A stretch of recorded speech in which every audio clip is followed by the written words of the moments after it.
je suis Telito Tengue Didier, je suis né à 9 mai 1970. J'ai commencé mes études, j'étais au collège Boboto. Et je suis licencié au niveau de l'ULK, l'Université libre de Kinshasa ici.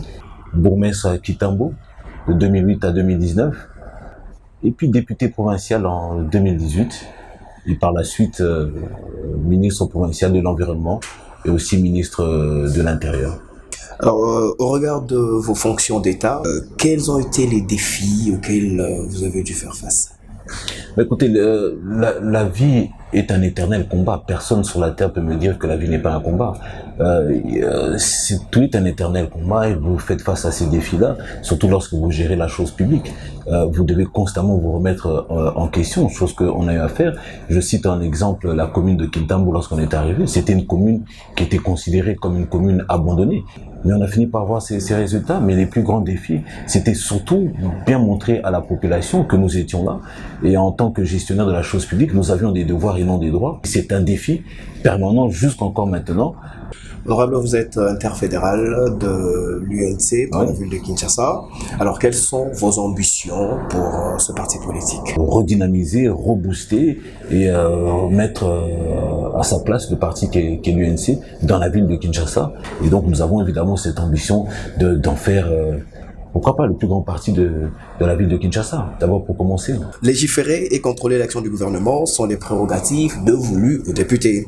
Alors selon vous, quels sont les points sur lesquels la nouvelle législature devra se pencher en priorité? Non mais parce que vous voulez me dire que certaines personnes qui postulent à ce poste disent que les députés peuvent construire, ils peuvent acheter. Non, faut parler sérieusement un peu dans cette histoire. On a ce problème communément appelé Kuluna. Bon, c'est un banditisme urbain. On a eu affaire, nous faisons face à ce qu'on appelle la violence juvénile. Vous avez le banditisme urbain et puis il y a la criminalité. Ensuite, c'est l'environnement dans lequel on vit. Est-ce qu'il respecte les normes? Est-ce que tout est construit selon les normes? Et demain, il faut pouvoir mettre des limites. Il faut interdire aux gens de commencer à morceler des 3 sur 15, 3 sur 7, des 2 sur 8. Dans quel environnement vous voulez vivre? Notre environnement doit être sain et ça veut dire qu'il faut reboiser. Honorable, vous êtes homme de terrain. Vos nombreuses actions en faveur de la commune de Kitambo parlent d'elles-mêmes. Alors, quels sont les secteurs que vous considérez prioritaires? Écoutez, c'est vrai, c'est le secteur économique. Je crois que lorsque je parle de secteur économique, ça implique évidemment le gouvernement provincial et le gouvernement national. Vous savez que ici en RDC, on a quand même plus de 117 taxes qui sont quand même prélevées. Comment voulez-vous qu'une personne puisse notamment bénéficier et faire développer son entreprise? Et lorsqu'on gère la chose publique, nous avons des devoirs et non des droits.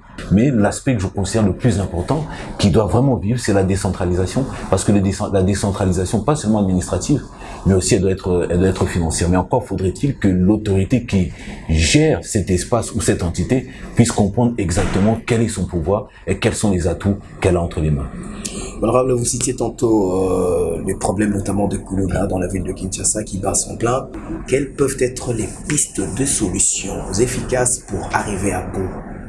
Mais je l'ai dit tout à l'heure, le problème de ce banditisme urbain, parce que c'est un banditisme urbain. Mais lorsque le plan sécuritaire n'est pas donné, qu'est-ce que vous allez faire? C'est comme si vous rentrez dans un avion, vous dites que vous allez aller à Bruxelles, et le pilote automatique ne fonctionne pas, et vous dites, ok d'accord, on va aller où? C'est exactement ce qui se passe. Et je crois que c'est la chose la plus importante qu'il faut faire. Et maintenant, ces personnes qui ont été condamnées, elles ont été envoyées à Kanyama KCC. Lorsqu'on les envoie à Kanyama KCC, il faudrait qu'on prenne ces personnes, on les condamne. Et cette condamnation fait l'objet des travaux d'intérêt généraux. Et c'est la main d'œuvre pour nettoyer, pour travailler, pour construire, pour ceci et pour cela, pour faire fonctionner une ville, faire développer un pays. Ponanini, bon voter Ponangai. Parce que l'expérience est là qu'ici, et si kato wuta, n'est toujours pas résultat. Et là, on a qu'à promettre bino, ezali, ba promesse, ezali réalité, ezali motoki, parce que ezali motoki n'est toujours pas résultat. Ce qui ba résultat, le 20 décembre 2023, Bobo Sanate, Telito Tengue, députation provinciale à Kitambo numéro 4, députation Lukunga numéro 56. Ce qui ba résultat.